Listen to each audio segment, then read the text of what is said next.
a podcast to honor the gods. This better come with a sacrifice. Deus Ex Media. Content and Capable recognises the Indigenous people on the land of which we record this podcast on, the Bowendig people. We offer a respect to elders past, present and emerging, and extend that respect to all Aboriginal and Torres Strait Islander people. Sovereignty was never ceded.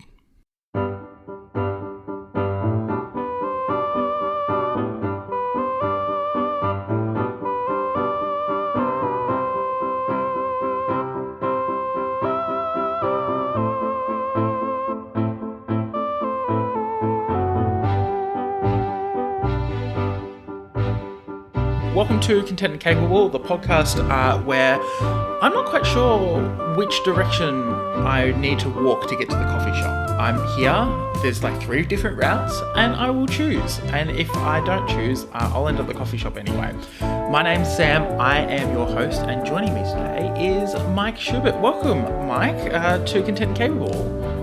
Hello, thank you so much for having me. Happy to be here. It's lovely to have you on. It's been really lovely. We were just chatting just before we got started. And it's just always nice to have someone, you know, just already the chat going really well. Look, for those who may have no idea who you are and why I'm so excited to chat to you, can you give a brief background on who you are and what you do? Yes, I'll give a brief background starting with the most relevant stuff. So basically, the first thing that people might truly know me from is a podcast I made called Potterless. I never read the Harry Potter books as a kid, so it was me reading them for the first time as an adult and just making my way through the series, did all the books, did all the movies, did the spin-off stuff. Then J.K. Rowling became publicly a terrible person, so I switched to only doing fan-made stuff, and then eventually transitioned over to doing sort of my main podcast now, which is The Newest Olympian, which is a Percy Jackson podcast of a similar structure where I never read those books as well. So making my way through the books and the movies and the TV show that they're making now, and now I'm on to the sequel books. Beyond that, I've made some other shows like Meddling Adults, which is a charity game show where people solve children's mysteries for charity. And then I made a scripted show called Modern Muckraker. And then I also have an ongoing comedic basketball podcast called Horse. Other little things here and there, but those are like the main podcast things that I've got going on. It is a long list of things, and sometimes it's hilarious to Google like guests' names, especially people like you who've got a few podcasts and do a few things, to see the way the internet kind of prioritizes it all. Anyway, when you search your name, your Podlist comes up as a Wikipedia entry, which is hilarious. Yes. And I wanted to point out, one of the funniest things I saw on here was in the side view, the summary of everything, you know, it's like hosted by and everything. One of them, it says like updates, randomly posting. And I'm like, Mike has been one of the more consistent podcasters. Yeah. Well, it was. Is that what? I'm glad it says that now. I mean, there's still some wrong things on there. Like it says that the provider is a podcast group I've not been with for years. Yeah. And then let's see. It like hasn't updated the number of episodes since January 10th of 2023. But yeah, I would say that random uploads is what it is now. To give the more concrete answer, it would just be like when I have the time to throw up an old live show episode. Sometimes the internet is like a book where it just kind of is like, wow, this really hasn't been updated in like years. Like, to think that 2023, admittedly, it's only been 2 years since 2023, but also 2023 was 2 years ago. Like, you know, theoretically, the internet should update more frequently than that. I think it's hilarious. Look, you've been doing podcasts in a variety of ways for years and years and years. What were you doing before you got into podcasting? Sure. Creatively, I had started doing YouTube videos was sort of the first thing I did. I started making those in high school because I was not old enough to go and do stand-up comedy. And that's what I really wanted to do. Mm-hmm. So I made YouTube videos and stuff for a while and had like some moderate success with that. Did that for a long time, made some good friends on the internet, had a really fun time being part of the community there.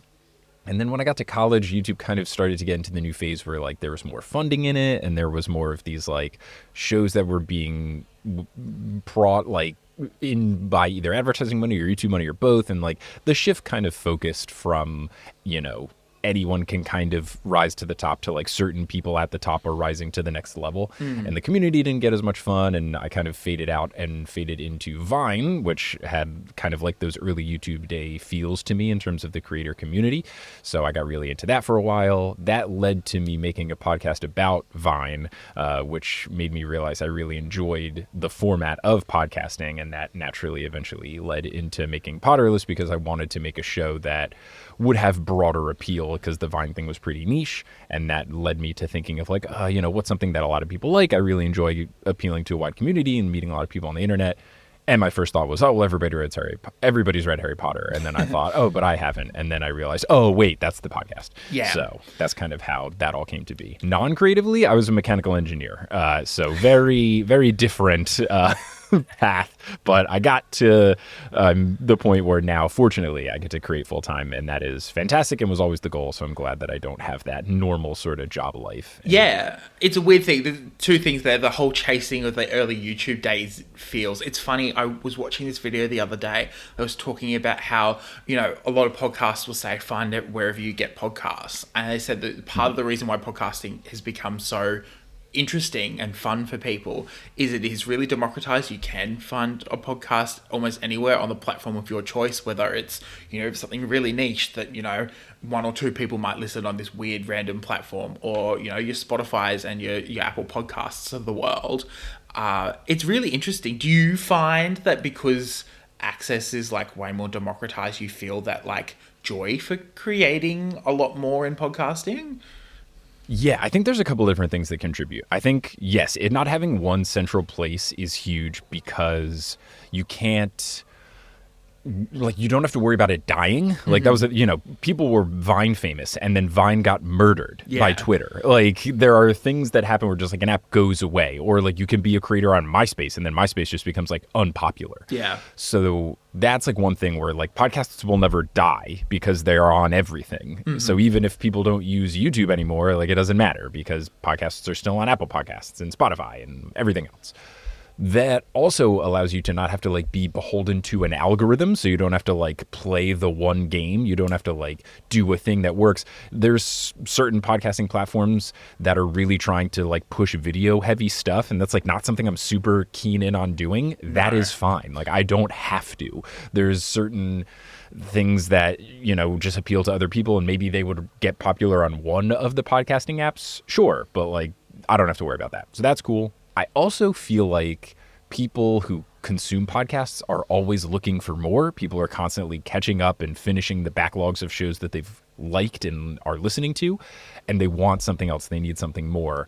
So I think it is not as cutthroat. YouTube, I feel like now it's a little bit better, even though I'm on the outside of it. Yeah. But I remember when I was making them, it was like, if people aren't watching your videos, they're watching someone else's, and like they only have so many hours in the day to watch videos, and if your video's not enticing in the first 15 seconds, they're going to skip yours. Like, it just felt way more cutthroat, whereas podcasting feels very collaborative, especially from the creators. I think that also deals with like a lot of podcasts encourage like guesting, and people will have sort of an exchange of like, you guest on my show, I'll guest on your show, I'll shout out my appearance on yours, you shout your appearance on mine. Like, it feels very sort of rising tide lifts all ships.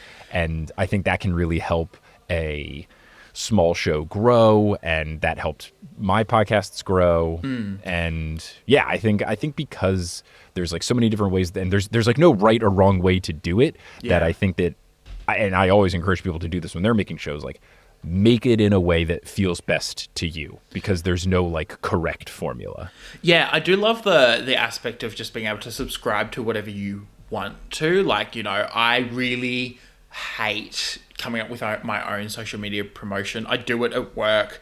I also, I do most of what I do for this podcast as a day job as well. And it's one of those really weird ones where there are just certain elements where I'm like, having to do that by myself without having like a set script or like the tone, having to set my own tone. No, I'm not going to do that. I'm going to, do whatever.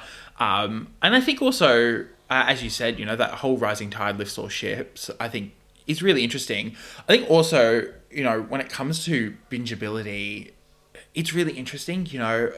I don't know whether it happens in the States as often, because your content's a little bit more siloed. But when it comes to TV shows and movies especially, for example, the Harry Potter series, not that, I'm always actively seeking it out, but I do notice it. For a long time over the past 5 years, it shifted between streaming services because until I think when this episode comes out, Max is launching in Australia officially. But until now, like, it's been between Netflix and Binge, which is like a platform that's kind of co-owned by Foxtel, and Warner Brothers were contributing content to that. And, it just would shift around all of these things depending on who had the latest license of it. And it was very frustrating because we'd have to chase content around. Like, you can't just go, oh, I'm feeling like watching or listening to this. It also just didn't allow you, if you didn't like the way things were laid out. I did a couple of years ago, did the shift from Apple Podcasts to Spotify Podcasts. And, I much prefer the way things are laid out and the way that the algorithm was working on Spotify at the time. Reconsidering that at the moment, Spotify is kind of turning into a little bit of a dumpster fire, but but like the transition between the two wasn't that hard, and I think that often, is, it is very individualized. He is, and I think that as you said, you've been able to make a career out of this. Did you fully expect to kind of be able to transition to full-time podcasting? Was that something that was ever on your horizon when you were, getting into it? It's one of those things where, at least for me, it was always in my mind whenever I created a thing that the hope is, I hope this blows up and can turn into something else. So when I started making YouTube videos, like, I recognized that it wasn't going to be this like guarantee that it would become some sort of thing, even because like in the era I was doing it, there was only a few people who were full-time YouTubers. That was like a foreign concept. But anytime I made anything, like, yeah, you hope that it becomes the most popular thing and then something comes of it. I think when I started to make Potterless, when I was first working on it before launching an episode, I just didn't think it was going to become as long of a thing as it was. I thought it was going to be like 30-something episodes. There's this early Google sheet that I made when I was first mapping things out. Yeah. Because if you look at the first couple episodes, I did the first book in 2 episodes, and then I did the second book in 3 episodes, and then the books get longer and more intense, and there's more to discuss. But when I initially mapped it out, I was doing like, I think 50 pages or something per episode, or 100 pages, whatever it was. There was some sort, or maybe it was like 150 for the first ones, and then I shifted to 50, but whatever it was, I didn't think it was going to be something. Now I've posted like 220 something episodes of Potterless. I just didn't think it would be something that had that much juice. So I didn't think it could ever become the full-time job. I definitely wanted it to become really popular, and I thought like, oh, this could pop off and then I could do something else. Yeah.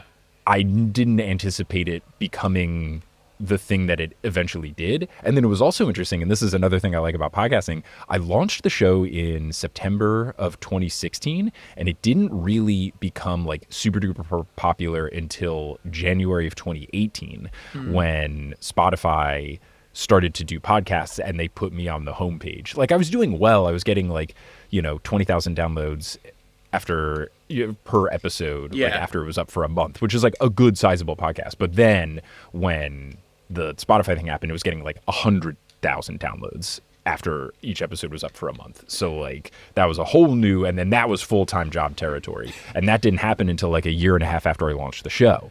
So yeah, it's really it interesting. was certainly something I wanted to happen, but it wasn't like this thing of me like knowing. And I also just didn't know any people who were full-time with it. I knew other people who were making podcasts. I didn't know anyone else whose like job was it, aside from people who were like professional journalists or worked for professional radio stations. So being like the independent creator, like that wasn't this thing of like, I could do this. It just kind of like fell into place. Yeah, it is a really interesting thing, I think. And as you said, the democratizing of it all, I think is a really interesting thing because it doesn't happen in other places. Like I think back in like 2010s of YouTube, maybe even like the early 2010s, there was like a period of time where a lot of companies were like kind of buying up YouTube channels and like the rights to YouTube channels and bits and pieces. And you see it with like media organizations. Like I have to admit, Content and Capable is part of the Deus Ex Media Network. You've had your time with podcast networks as well. There is a shared resources aspect of it when you are working with people, but at the same time, it hasn't you look around and you go, there are a lot of people who are making full-time incomes out of this, way independent and way outside what you thought was normal. And as you said, it can take time before things pop off. But then and that's also really good. I think sometimes you go, I'm actually not ready for, this to blow up. I might actually want to have this, time to kind of figure out my voice. We talk about it on radio all the time, finding your voice and finding your presentation style, and the format, because, craft around a podcast is so different and individualized. Yeah, totally. And I think it allows you to kind of go at your own pace too. With Potterless, I made it every other week because I had a full-time job and I was just working on it nights and weekends. And I didn't end up making it a weekly podcast long into its popularity. Like, it was really a sort of thing where I had so many people supporting on Patreon that honestly I felt guilty not making the show weekly. And then I set a Patreon goal. And that's been the huge game changer of things being able to just like be a completely independent creator. And that's awesome. And that's been a newer thing that wasn't around when I was doing early YouTube. Now, truly, if you're just making something that people like, you don't need a traditional source of income to make it happen. You don't need to throw sponsorship money on it. You don't need to have someone funding you. Like, if you just have a passionate community that likes what you make and wants you to be able to, either create that stuff, like offset the cost, like podcasting actively costs money, or get to the point where it's your full-time job and then you can create more. That's why a lot of people started joining Potterless when I was like, hey, if enough people join, like I can do this full-time. Like, then a bunch of people started joining. So that's really cool. And that's like really opened the door where like you don't need networks and stuff. Like, I've never, even though I worked with like groups before, I was fully independent. I owned my own IP and stuff like that. So like the finances and stuff, like I had ad partners and people helping with stuff like that. But like the Patreon was a huge thing that allowed me to not have to, sign ridiculous contracts and give away things to other companies. Yeah, I do think the retention of IP is a really important thing, and it's interesting. Yes. I work for a media organization. It's the ABC. It's our national broadcaster. It's owned by the government, and it's interesting the way copyright works in terms of the work you produce. Usually you co-own, like in journalism at least, you co-own the copyright with your publisher, but it doesn't work that way for us. Theoretically, the organization owns all the copyright, and every now and then I feel a little bit uncomfortable and icky about it. And then I remind myself that I have a podcast like this where there is my own IP sits separately. I have I have an independent group, backlog of content and work, which is always a bit nice to think about. We've mentioned it a few times, but you've seen a lot of changes in the industry. You're looking back at, it's been almost 10 years of podcasting for you now. You're right. Oh my God. That hurts a little bit. I think when anyone looks back to 2016, wasn't that 3 weeks ago? But, what have been some of the interesting and curious changes that you've noticed, things that, other people who haven't been around for as long probably haven't seen? I think a big thing, and it's hard because I don't necessarily know, like this is all going to be just me speaking from my personal experience because I'm sure people had different experiences.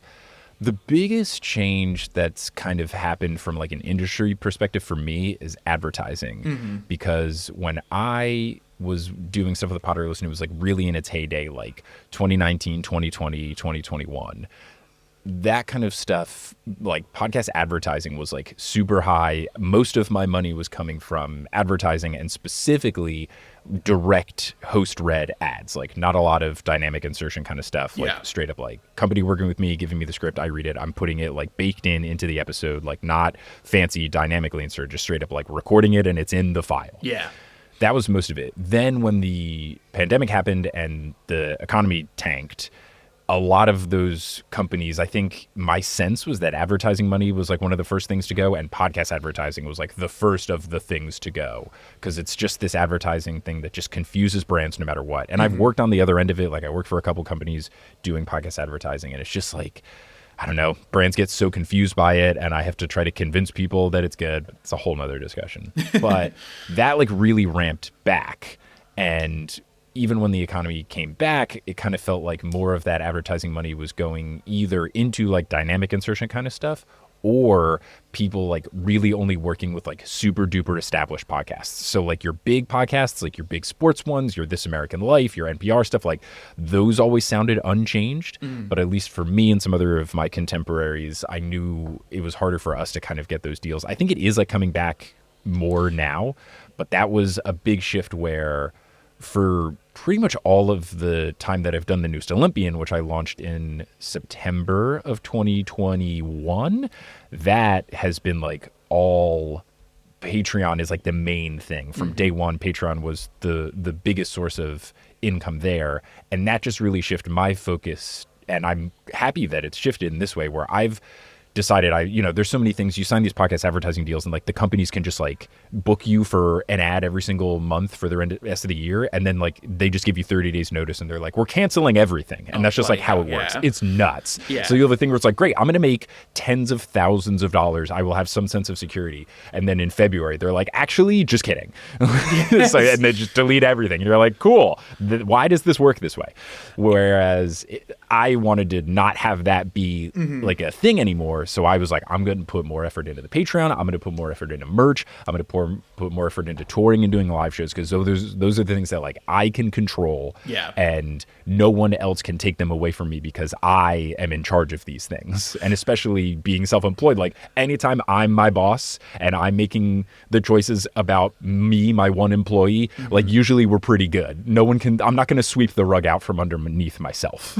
Yeah, and it's a really interesting thing because the conversations I've had with people, especially who work in podcast advertising and bits and pieces, the return on investment is really high because the level of parasocial relationship happens a lot quicker than it does in traditional influencing, for example. And it's interesting because we're having this, at least in Australia, we're having this really interesting conversation around the role of influencers. Literally, as of 24 hours ago, had our federal election be called. It's going to be a week after Canada's. So if anyone wants a referendum on how everyone's feeling about Trump, Canada and Australia are going to go to the polls and really, really suss it out. I hope you guys do better than us. Oh gosh, we'll pray for you. There is so much going on. I'm at the point where I'm like, there is information overload, and I have to just focus on what's right in front of me. I'm actually going to be overseas for our election as well, which is even like not worse, but just even more like too much brain power. More chaos. Anyway. Oh, you won't get to have your election sausages. No, democracy sausages for me. In fact, I might even have to postal vote. I usually pre-vote, but usually I also work election day, and I wasn't ever going to be working election day this year anyway. So, but yeah, it's a really interesting thing. Like, I think, having this conversation around where advertising dollars go in the influencer economy, and oftentimes, as you said, podcasting is where like the first dollars go because advertisers are so confused by it. But then at the same time, like, you'd think that someone would have done the math and realized that the money that they're investing in, paying a podcaster to do a read once a month would make them way more money in the long run. Like, realistically, you were doing more of a service. That's what I would be screaming at these brands when I worked at the digital marketing agencies. Like, I was trying to convince them, like, you have a targeted audience. Like, why would you pay for a TV commercial when you can pay for a podcast that is listened to by women ages 30 to 40 that live in America? Like, you have your target demographic that you're trying to sell your thing to. Yeah, but I think also what has really changed in the market with podcasting is that there are so many celebrity podcasts, and I would personally say low effort celebrity podcasts, that I think there's that like hurts with listenership, just because I think you won't get people exploring into like weird, cool niche stuff and trying to find people they've never heard of. Yeah. There's a lot of like, oh, it's the fifth most important person from that TV show I liked going through every single episode. And there's like 85 of those shows. And people listen to that. There's a lot of like, oh, I've seen that person before shows. And people listen to them. I'm not going to yuck anyone's yum, you do you. But I think that like those gain popularity. I think a lot of advertisers are like, that's more of a surefire thing. Let's go with the home run, as opposed to like, what's this podcast that's about, anime that I've never heard of. Whereas, when I worked in advertising, like I'm trying to find those shows with the really passionate audience, because that's where you're, like you were saying, the return on investment. You're not spending big bucks because the number of downloads isn't huge, but those 100 people that listen to that podcast really care, and they want to buy the stuff to support their hosts that they love. Yeah. Even like, and it's things like even niche recommendations. Like there is a podcast I listen to, they've been guests on Content and Capable before, and they talked about a cafe in Vancouver, and I was in Vancouver at the start of the year and literally was like, well, let me go to this cafe. I'm not... This happened with me in Houston. I talk about this taco place called Taqueria Ruby all the time. It's my favorite taco place in all of Houston.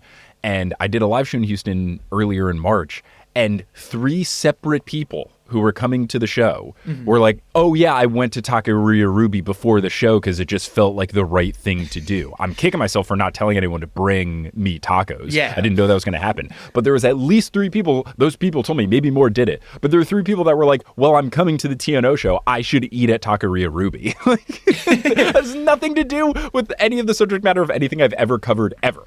But I am directing traffic to this taco spot. Yeah. You seem really on top of, how the industry has changed. Have you ever felt like a lot of pressure to just keep on top of, the not just the latest trends, but, how the industry is tracking and everything else? I think the most I felt the pressure with that was when I made The Newest Olympian. It was at a point when advertising was like pretty low. So I kind of designed the show around knowing I would do dynamic insertion. So if you've listened to the show, I do the ads in the middle. I do like a mid-roll break where I kind of talk about all stuff going on with my show, like live shows, merch, Patreon exclusive stuff I'm doing. And then I will at the end like lead up and do a layup into the ads. And when I was first doing the show, like didn't have a lot of stuff booked. So I really wanted to like make it clear that with dynamic insertion, like there's only so much I can control. Yeah. Like I do all the categories, but even though I do all that kind of stuff, like sometimes gambling websites say that they're video games, even though it's a slot machine iPhone app, which is just gambling. So like sometimes bad stuff sneaks through. So I really wanted to establish like distancing myself from that, knowing since it was my full-time job, like I needed some of that money, especially making a brand new show. I needed to like have some sort of that financial security. So I set it up in that kind of way, which was good at first. Now as the show has grown, I have had more sponsors come in. I think in retrospect, and I don't know if I can like change it. I don't want to change it at this point because the structure of the show is the structure of the show. Yeah. But like, I think a more advantageous way to do advertising and podcasting now is to like do a couple of breaks in the middle that kind of like naturally flow, and I think that would work better. Like it is quite easy to skip the ads on my show if you want to, which is good for listening experience. It is bad for like if a brand books with me and then they're like, nobody bought the stuff, and I'm like, well, sorry, and I think that's part of like the way the show was set up. So that was like a thing where I just kind of like felt like I had to do something to make it work since it was my job. I've also felt like other pressures, like I feel like I should have a TikTok and I feel like I should do this thing. But ultimately, I just was like, I don't want to. Like, I value my time and my mental health too much to like dive into social media and other sort of promotion things that I really don't want to do. I still like feel that pressure every now and then, but I just like, especially that I have a kid, now it's like, no way, dude. Like, I'm not going to do anything that I don't want to do. Well, and that's the really interesting thing, like, having followed you on social media, at least for the last 3 or 4 years, it's really interesting to like see the way that you approach both social media as a marketing tool, but social media as a way you document your life, or almost as a like pseudo influencer, but more podcaster than influencer, right?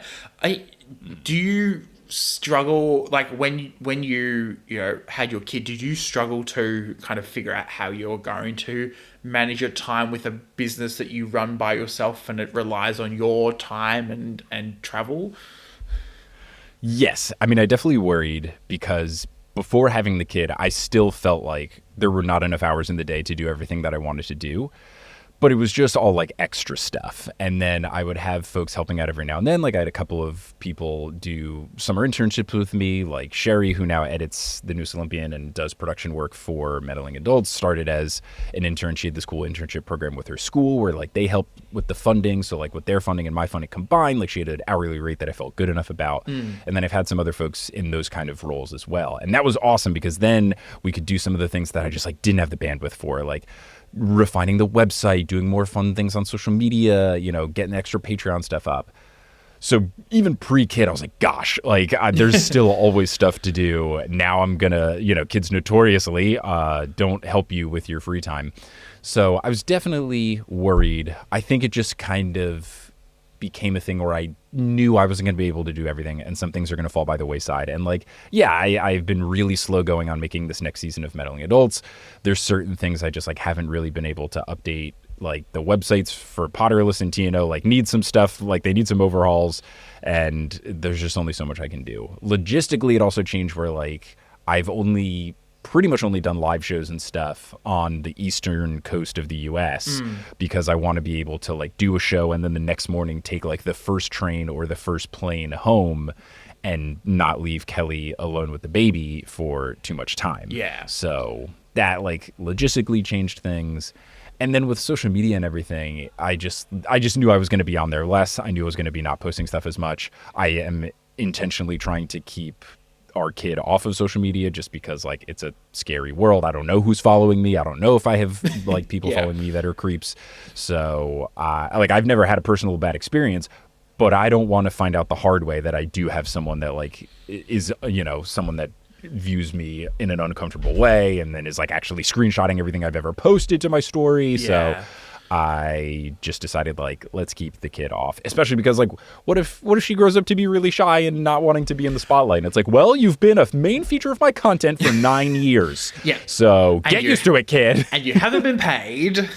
Yes. Nope. Yeah. All for me. Yeah. It's and I really appreciate it because I think oftentimes we see the bad examples, we don't see the good examples, and it has been really refreshing to see your content and see how you can have children in your life and still be active on the internet and not, you know, feel yucky about it, right? You know, it's... And you can still like post things, like I always put like an emoji over her face, or I'll like intentionally post photos and videos and stuff where like you can't see all of her, or it's from behind her or whatever. And what's so fun is even though I'm doing this, I still get a lot of comments from people who are like my normal, you know, everyday life friends, and then also people that I know through like podcasts and internet stuff, where so many people be like, oh, I love seeing all your updates about the baby. And it's like, I honestly have not posted that much stuff, always an emoji over her face, never said her name, all that kind of stuff. And people are still like, we love all the updates. So like, you don't have to overshare by any means. People are so nosy. It is one of the things. It came as a shock to me. I've worked for the ABC for a year and change months, like 3 months now. Worked in radio for 5 years in various aspects and worked as a newspaper journalist for a year as well in the between it all. And one of the big shocks I had when I was in this job was when the listeners found out that my radio host was pregnant. I produced the radio she hosts. When they found out she was pregnant, the querying and very, very weird phone calls that I would have to cop as the person who answered the phone. And you're sitting there going, I don't want to like, I'm not her. I also don't know the answer. Like, you know, the divvying up. And it's weird. Like, I think part of me has become really concerned, and hence why I've had to sit down and have to have a long, hard think of things. Part of me has become really concerned around the parasocial relationships people have when consuming audio content, specifically like podcasts. I didn't realize how much of a parasocial relationship you can develop with people until, you know, I sat down and realized I was developing one myself with, you know, content creators I liked. And, you know, and then you get these weird probing questions and like comments about it. And it's like, and it's really, sometimes it's really concerning. Like, you know way more than I want you to.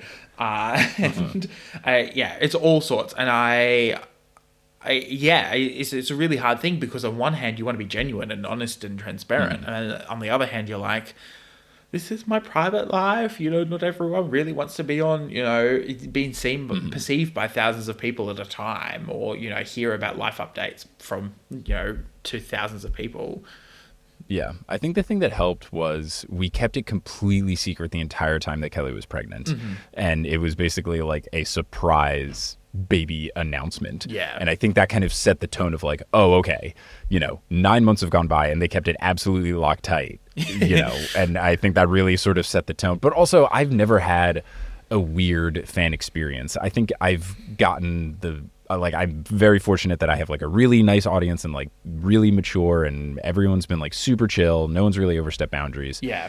But you'll still get like a little bit of the parasocial thing. But I think people like recognize it. Like, I'll have a conversation with someone that I've never met in person before, and yet like they know the answers to some of the things that we haven't discussed. They'll be like, oh yeah, I know that you have family that lives in this part of the country. It's like, oh right, I did mention that at one point. So like, there are those things, but I think all of my listeners have kept it in check. But I think also because my approach is on it, like keeping the pregnancy a secret has very much let people know, like, let's not over ask questions. And like, not a single person has demanded or requested to know, like, what's the baby's name? Show us a picture without the emoji. Like, no one has been weird about it. And I got to give a lot of credit to my wife as well, because she's like a very good influence for me for how to approach it with social media. Like, we talk a lot about what we want to do, and we'll go over like what we want in episodes and stuff too, especially the ones with her in it. So yeah, like I really do give a lot of credit for her to keeping me to make sure that I'm not oversharing or anything. It's always good to have a second set of eyes. Out of curiosity, and this is something I find very fascinating, are the people around you in your personal life, are they often incredibly private people, and you're like the exception who posts, so much? And then do you have that? And then on top of that, is that a bit of a culture shock for you sometimes? So I feel like for most of my friends that I didn't meet from internet stuff, they're the type of people who have like private Instagrams where you have to like request to follow. Then people will still like post their stories a lot. So it's not like I'm friends with people who like don't share updates, but it's usually underneath like the containment of I have a general sense of who's following me. So I think I am a bit of a rarity in that regard. On the flip side, I have so many friends from public facing social media things that I have like a different sort of approach and like a different sort of like feed style in front of my eyes from people that I knew from YouTube and Vine and other social media apps, other podcasters, stuff like that. It does make me feel like I'm in this weird middle state of like, I don't know what direction to put my own Instagram in. Yeah. Like I still mostly post like not a normal person, but like someone who is not like a public figure in any way. Whereas like I'm not like constantly posting like clips from my podcast and all that kind of stuff. Like I treat my Instagram pretty similarly to when I was just like an engineer that did creative stuff on the side. Whereas, I have friends who like their full-time job is like stand-up comedian, and like their Instagram is mostly like reels of their jokes and stuff like that. Yeah. Even though they are people that I know from like personal life first and creative stuff second. So yeah, I think like I have both sort of influences, and I think I lean more towards making my stuff like as if I'm not an influencer, just because like influencing stuff feels gross. I would rather utilize social media. For me, I try to use it more to like stay in touch with people that I know and like keep in touch with my friends, whether that's like, daily life friends, college friends, stuff like that, but also with internet friends. That's like the main thing. And then also I love having an open messaging so that I can talk to people who like know me from the show. So for me, it's like truly all about community and less about like hashtag posting and hashtag content. Like I'm not ever going to do the whole like, get ready with me guys sort of thing. Yeah. It's really interesting because I made the decision really early on. My siblings are incredibly private people. They don't post. Like they've got Instagram accounts. They connect. We're in each other's DMs all the time. We share posts. We like things. But they do not post photos of themselves anywhere. It's a weird thing. I think it's been the way that we were raised. We were kind of made to be so afraid of social media. Also, like my siblings are all younger than me. There's 9 of them, so, there's a lot of us who are like, children in school uniforms and small children who are under the age of 5 and actually don't understand what consent is and things like that. So for a very long period of time, I felt like an outsider as someone who was posting on social media, whose content had to be online just for my career as a journalist on top. And so I made the decision really early on to silo it. And hence why I asked whether you often felt a bit of a culture shock, because sometimes I'll post something or be chronically online and I turn around and I say something to someone and realize, oh, you have no idea what I mean. Or, I'm sitting here discussing like comment replies with some friends, and then I turn around to other people and I'm like, so what's the, I've seen this, I've hit, peak brain rot, and they're like, what are you talking about? I'm like, gosh, you just haven't seen any of this. Yeah, it was always nice. I feel like I had different social medias where I was allowed to like be fully an internet person. Mm-hmm. For me, that was Twitter. Now I'm using Blue Sky more for that. For Vine, it was like that. Like I had the ones where that was like I could be just internet Mike Schubert, and then Instagram and Facebook were more like Facebook was very much just like person Mike Schubert. And then Instagram is kind of like this weird middle ground now where I kind of have to figure out what I'm doing with it. I think I lean less towards internet person, but more like Mike Schubert using the internet. Yeah. But I still like every time I post, I'm like, my parents will see this. My mother-in-law will see this. And that like does kind of shape some of the things I am posting to my story. Yeah, it's hilarious. I'm also like notoriously really bad at posting. Like, if anyone sees a post from the Content Capable Instagram, know that it's taken me half an hour to get myself in the mental headspace to put it online. And I'm really there was a period of time where I was really good at it. I'd schedule all of these posts and Instagram stories and all sorts of stuff, especially because there is a separate podcast like Instagram. But yeah, it is so hard, I think, sometimes to shift between like internet person to this is what my life is. Right. And I think that's why I've kind of kept my Instagram more like that. Mm. And I think a big thing for me is like, I know I can get so sucked into like the numbers and the analytics and the likes and the comments and all that kind of stuff that I try to like force myself not to like post too much and focus so much on posting, because then I know I would get like in my head when ultimately, does it matter if I get a reel that pops off and gets tens of thousands of views?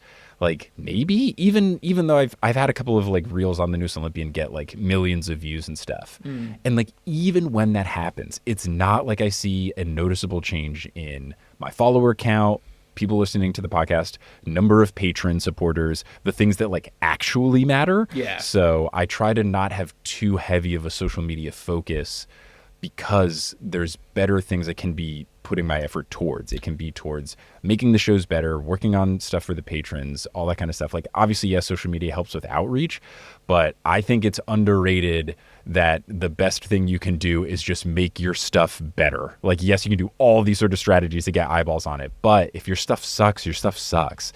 So I am more of the belief, and this is what happened with Potter, right? Like I just made a good show. It took a little bit, and then people found it and really liked it.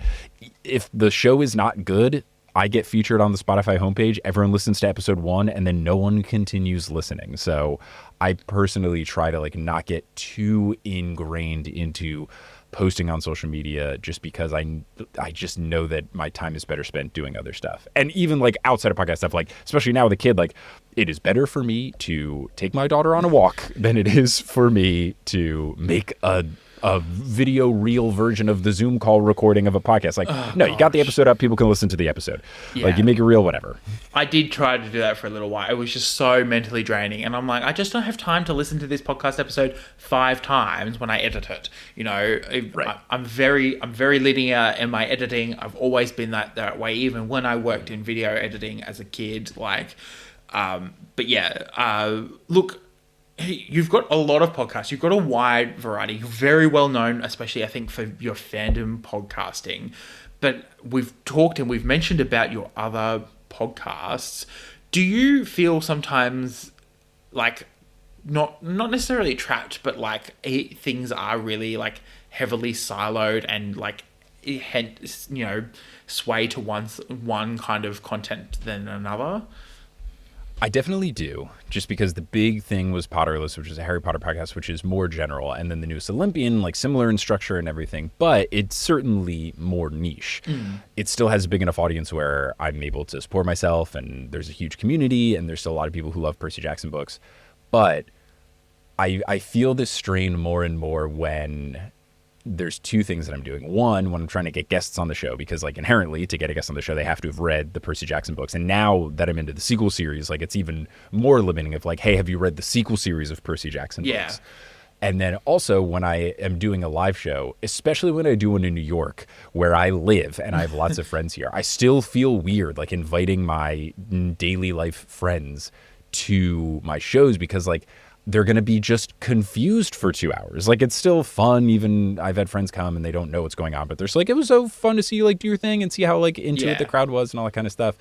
But I still like feel weird because it's just like, I can't just tell someone like, come to my show, it'll be fun. Or like when I'm on tour, it's like, oh, my friend lives in Chicago. And then I got to be like, okay, well, like you might be bored for 2 hours, but like it should still be a good time. I'll get you free tickets and I'll give you my drink tickets after the show. So there is a show that I am working on right now with Sequoia Simone, a person that I've done lots of different podcasting thing with, a very good friend of mine. And that is one that is like not attached to any sort of fandom. It's going to be a comedic advice show where we teach people how to navigate through awkward conversations. We're going to call it Professional Talkers since we're both full-time podcasters.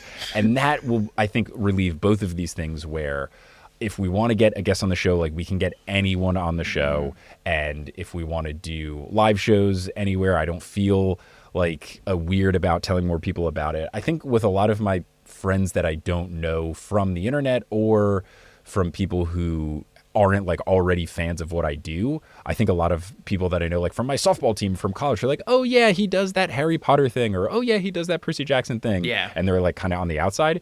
I'm intrigued to see what happens if I make a show that is inherently like not attached to anything. Even some of my other shows like Horse being about basketball, it's still a subject. And like the children's mysteries, like it's still a thing. But like everyone's dealt with awkward conversations. So that'll be the true test for my friends who feign interest in my podcasting career. It's like, all right, you can listen to this one. And you can come to the show. This is going to be the true fire. But yes, what you said, I've certainly felt. It is. I'm very happy to be making a show that is like not tied to anything. I think also, and I've had this discussion with other fandom podcast creators before, hence why, you know, I try to stray further away from fandom podcasting as well, is that often then you're tied to like one person. And as you said at the very beginning of this episode, you know, when J.K. Rowling turned around to be a terrible human being, or you know, there was always potential, and I always am worried that, you know, let's be honest, love Rick and Becky Riordan, but you know, there is always potential that they say you do something really terrible and turn out to be always a chance. I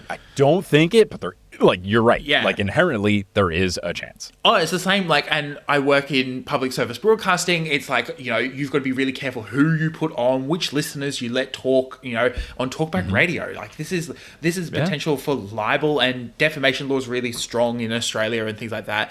So it is. It would be really interesting to see what happens, and I love the concept. That sounds like really, and I'm really glad that I've positioned Content and Capable in a way that kind of pushes away from fandom and specific interests and starts now talking about creativity and creating work and finding joy in your life. Yeah, and especially with this show, with the awkward conversation thing, I think it'll be really fun because we can do episodes with just the two of us. We can do episodes with guests. Like the first episode we did was just Sequoia and I. The second one, we had a guest come in for more like an expertise perspective. And I think it can go in so many different directions where, like, you know, it can be like the first episode is going to be small talk at a party where you only know the host, and then the second one is just like navigating awkward first dates, and you know, we can do like specific advice things, but then we could just do an interview with someone and just be like, what are some of the awkward conversations you've had in this particular line of work that leads that feels like it would result in lots of awkward conversations. Like, I think it just allows for a lot of different things, and that will be a fun new challenge just because it is something that I haven't done. That being said, I've loved doing the fandom stuff. It's awesome. I love seeing people be really passionate about something, because that's how I operate. When I find something that I like, I get all the way sucked in, and that can be a video game, that can be a TV show, that can be a sports team, like whatever it is. When I like a new thing, I learn everything about it, and I love being able to be a newcomer to these fandoms and get to see like everyone be so passionate, and it's so fun. And I've had such a good time at Harry Potter conventions and at Percy Jackson events and stuff. It's super cool. So I love it, and I think it has been a really great way for me to like find success and find community and find other, things that these communities like, with like similar book series or whatever. But I think just purely from like where I'm at in my podcast creating career, it would be fun for me, because I've done this now, like you said, for almost 10 years. Yeah. It'll be fun for me to like try something different, just because that will allow for just like a new challenge, new approach, just a different thing. And Sequoia also comes from fandom podcasting, so it'll be a nice like change of pace for both of us. And that being said, I'll continue to make the News Olympian, so I'll still like be able to have that. I just also will get to do something new. Cool side gig is what I like to say sometimes. I've taken up a new cool and if side it like gig. and if it becomes like a cool, big, popular thing, awesome. And if it doesn't, fine. Sequoia and I kind of came up with this idea as a way where like we would love to like turn it into a book. So if all it does is it's a fun creative thing for us to work on that we like maybe then use as the research process for writing a book, and then that's like a whole new thing I've never done before. Like, that's what's fun about it, is that the worst case scenario in quotation marks for it is still fantastic. And then if it does take off and become a big thing, great, cool. And then I'll figure out how I approach my career like that. But if it doesn't, like, that's fine. That's all good. Yeah. Well, amazing. I feel like I could have compared notes with you for hours, but it's probably time to wrap this up. Look, Mike, first of all, before we get into, plugs and stuff, has there been anything that you've been reading, watching, listening to, consuming content-wise that you wanted to plug? Ooh, let's see. So there's a podcast that I loved, but I only found out about it after it went defunct, called How to Do Everything. It was an NPR show, and when I learned about it in 2020, it had finished and they weren't making any more episodes. They just started making new episodes again this year, and I think it's the best podcast. Like, How to Do Everything is the best. They've figured it out, they've nailed it, and they're making the show again, which makes me really happy. So I would highly recommend listening to that. And the folks who make it, Mike and Ian, I've been fortunate enough to talk with them. I had them on Meddling Adults, and they're just like the nicest people. It's just a really goofy, lighthearted, fun podcast where you can actually learn stuff too, which is cool. So that has been a huge thing, that having that show now back in my life at a point where new episodes are coming out. Because before it was just like I just saw the number of episodes slowly dwindle as I made my way through the backlog, and then it was done. Now knowing that they're making new stuff, I'm like, yes, in theory I'll never run out until they stop again, and then I'm crushed again. Inevitable when it comes to podcasting. It's like, hey, not everything lasts forever, unfortunately. And then on a change, I've also recently finally finished Fern Brady's book, Strong Female Character. I'm a big Taskmaster guy, and I love that show dearly. And Fern Brady's book was very good. It was very funny. And then she is autistic and talked a lot about autism, so I learned a lot. So, unsurprising that both of my plugs are about things that are funny and educational, kind of my brand. So I would recommend those two things. Awesome. Well, where can people find you on the internet if they haven't already tried to Google your name? Yeah, I mean, look, if you Google my name, you're going to get me. You're going to get the mayor of Potsdam, Germany. So hopefully you pick the younger one. But no, if you want to find my stuff, I have a website, Schubs, schub.es, and that has the stuff about all of my podcasts: Potterless, the Harry Potter one; Percy Jackson, the News Olympian, the Percy Jackson one; Horace, the basketball one; Meddling Adults, the charity comedy one; and then there's and then there's Modern Muckraker, which is like a scripted journalism comedic show, and then Professional Talkers will eventually exist. So you can go there. I'm on social media at Shube17 on Twitter, not as much though, and Instagram, and then on Blue Sky, it's just Shubes. And then, yeah, all my podcasts are wherever you listen to them. So you can listen to them on Spotify, you can listen to them on Apple Podcasts. At least TNO is on whatever's going on with like YouTube and Google Play and all that kind of stuff. Like that's a whole new confusing thing, but I know that was a mess, wasn't it? That's weird. Like you have to upload them to YouTube and like you can copy paste an RSS feed. So I know most of Potterless and all of the Noose Olympian is on, and then I'm going to try to do the RSS transfer stuff for Horse and Meddling Adults. But that's again one of those things where I'm like, if I get an intern again, cool. Yeah. But I don't have the time. I've been meaning to do it for Content Capable, and it's one of those ones where I'm like, bloody hell. It's like, even just like the whole verify your identity on YouTube. I'm like, why do I need to do, like, what? The RSS link thing is like pretty easy, but my limiting factor is that if you do dynamic ads, when it makes the video, it brings them over as well, at least for my hosting site. So it's like, I feel bad having an ad always be in there, because like, what if it is one of those ones I don't support and then it's like immortalized? I think it's yucky. Also, right. well, I'm going to plug this week the movie Black Bag. I should double check who's in this movie, but it is such a slap. I cannot believe it was not great. advertised. I saw a trailer and I was like, this looks cool, and I'm glad to hear more and more people say it's good, so I can't wait to watch it whenever I get the chance. If anyone's looking for it, it's a bit of a spy thriller, Ocean's 11-esque. It's a Kate Blanchett, right? Yeah, Kate Blanchett. She's just being her mysterious self. Yeah. Come on. Kate Blanchett in a heist movie? Come on. Yeah, it's really good. I highly suggest you go and see it. The only reason I saw it was because we have Cheap Tuesdays at the local cinema that is a 2-minute walk down the street from my place. So I go there every Tuesday to go and watch a movie feel a little bit more on top of movies, because I wasn't. But yeah, it's got Kate Blanchett, it's got Michael Fassbender and Pierce Brosnan and all sorts. So beautiful. Even Regine Page, you know, the guy from the first season of Bridgerton, who quit his big breakout career that he didn't really have. Anyway, anyway,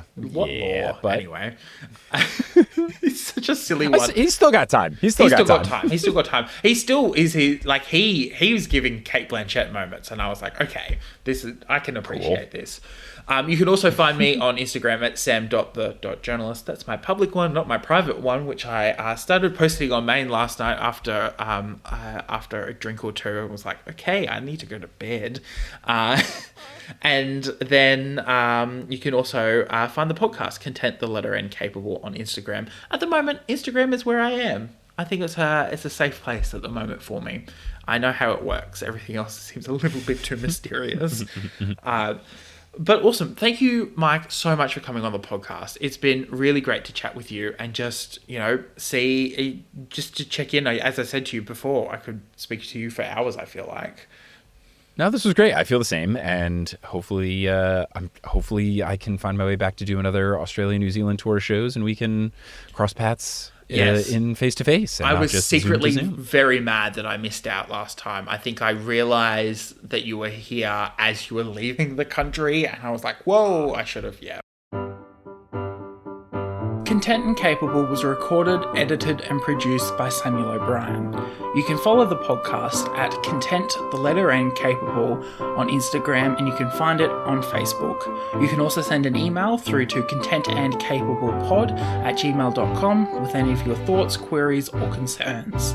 The best way to support the podcast is to leave a review on your preferred podcatcher so more people can hear the podcast. The art was done by Opia, and the music was written, edited, and produced by Jason Hilton. Content and Capable is proud to be a part of the Deus Ex Media Network, where you can find a podcast for any of your nerdy interests. I'm Christina Kahn. And I'm Leela Hilton. And this is Burn Before Reading, the podcast about shiterature. We're here to examine the terrible writing we did when we were younger. Like that school project you were really proud of. Or that poem you wrote when you got dumped. Well, how about that apology letter you wrote to your mom when you got into that fight? Or the song you recorded before you knew how to write music. Okay, don't at me. And we're here to talk about other cringy literary topics along the way. Like the Library of Alexandria. And Dewey Decimal. His name was Melville Dewey. Oh, well, do we want to get the clips rolling? I don't think I ever recovered from this in terms of being cool. Why did I say any of this? I do like the drama. So there is actually quite a bit to unpack here. Oh, all this drama was so addictive as a teenager. There's no punctuation to it. I'll start with that. I actually have no memory of this. There were so many lies that I was telling. It's not terrible. No one really taught me how to write a good short story. That was a journey. Listen to Burn Before Reading Every Wednesday, wherever pods are cast. Thank you for listening to Content and Capable. Don't forget to rate and review, and we'll see you next week for another episode.